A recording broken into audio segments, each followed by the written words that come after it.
Mungkin di antara Anda ada yang punya indera keenam, ya kan? Bisa melihat makhluk gaib atau mungkin kadang-kadang suka punya feeling gitu ya, sesuatu mau terjadi di kemudian hari. Dan untuk beberapa orang hal tersebut menakutkan. Nah, kalau Robby Purba ternyata beliau juga punya indera keenam alias punya bakat indigo, tapi nggak mau mengasah bakat tersebut. Kira-kira apa penyebabnya? Apa sama dengan Anda? Nanti kita cari tahu ya.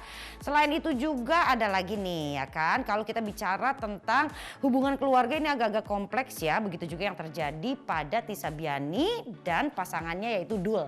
Pada saat ditanya mengenai pernikahan ya, mereka selalu jawab tentang menunda pernikahannya. Ada hubungannya nggak sih sama sang kakak Al? Untuk tahu lebih jauh kita lihat yuk.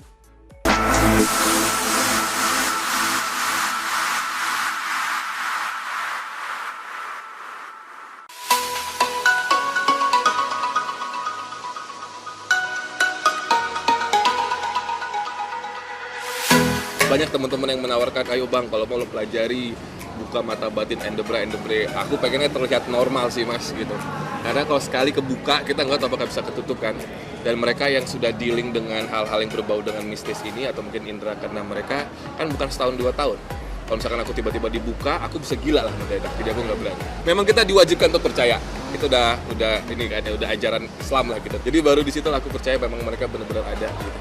Oh, kalau misalkan ngobrol-ngobrol sama komunitas enggak gitu. Walaupun aku tuh bingungnya banyak yang bukan memaksakan sih, banyak yang bilang, "Bang, lu tuh sebenarnya punya indera keenam apalah."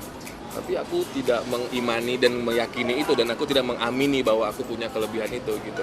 Jadi menurut aku bermain dengan komunitas yang punya indera keenam itu takutnya malah memperkuat antena ini gitu. Karena dulu pernah satu program sama beberapa paranormal, sama Rengkiosi, sama Mami Honga atau Mbah Dimas dan lain sebagainya. Sama mereka aja, setiap ketemu sama mereka pasti lebih kuat lagi ini. Penakut ya wajar ya mbak.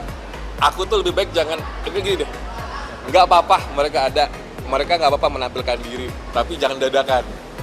Kalau dadakan malu, kalau misalkan mati berdiri aku jangan. Kalau misalkan pengen menampilkan diri, menampakkan diri, boleh WhatsApp aku dulu hantunya. Udah aku nggak takut. Mainan kita main jelangkung tuh. Wah itu sama Roy main jelangkung gitu kan di studio Karma waktu itu. Dan nggak tahu kenapa nyampe ke rumah itu nyampe itu mas. Itu ada jadi kayak aku lihat jaraknya lumayan jauh, cukup jauh. Misalkan ini tempat tidur aku kayak 5 langkah lah dari tempat tidur aku di dekat TV-nya. Pertama dia diem tuh, dia diem aja kan. Terus pas aku giniin lagi karena aku ketakutan, aku bisa ngelihat itu tangannya tuh ngedeketin ke aku. Jadi kayak di film-film kayak bukan bayangan karena aku tahu banget itu tuh tangan yang sebegitu panjangnya ngedeketin aku gitu. Dan itulah pertama kali ya aku rasa apakah memang gue bisa lihat apakah gue halu atau apa. Karena aku coba telepon Roy waktu itu. Roy, Dek kata gue, ini kayaknya ngikut nih yang kita mainin tadi yang kita panggil. Oh iya bang ya ngikut ya, ya udahlah atur lah kata Roy. Jadi ya itu sih pengalaman pertama. Kalau kata Roy sih ya sebenarnya kan jelangkung itu tuh adalah seperti kalau kata Didit mereka ya, itu kan sebenarnya adalah sosok jin. Tapi karena kita memang terstigmanya apa yang kita barusan mainin adalah jelangkung, jadi kita pikir itu adalah jelangkung gitu. Kayak sebenarnya kayak sama kayak pocong. Sebenarnya pocong ya bentukannya itu ya sesuai dengan imajinasi kita aja gitu, apa yang sesuai pernah terekam aja yang kita takuti.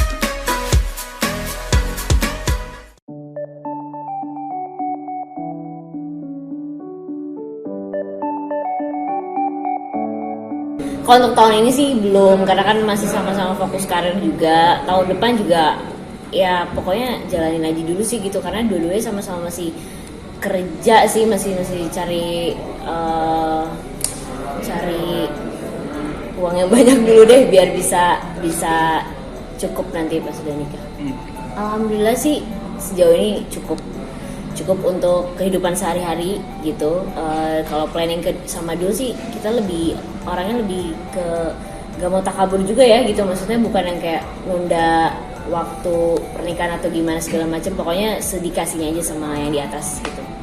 Bunda tuh orangnya se-open itu ya, kayaknya bukan cuma sama aku doang sih, tapi rata-rata pacar-pacar anak-anaknya emang dia orangnya best friend itu, maksudnya nganggep temen semua, karena memang Bunda kan emang jiwanya masih jiwa muda banget gitu, jadi ya kita nggak ada batasan-batasan sih. Ya gak main-main juga sih gitu, hubungannya juga maksudnya sama-sama alhamdulillah udah serius juga, tapi ya sesuai dengan rencana yang di atas nunturnya kemana ya kita serahin aja. Enggak sih gitu, karena tipenya juga mami juga orangnya nggak ngejar, apalagi juga aku masih muda, dulu juga masih muda banget gitu kan. Ya yang pasti Kak Al dulu lah yang nikah baru aku.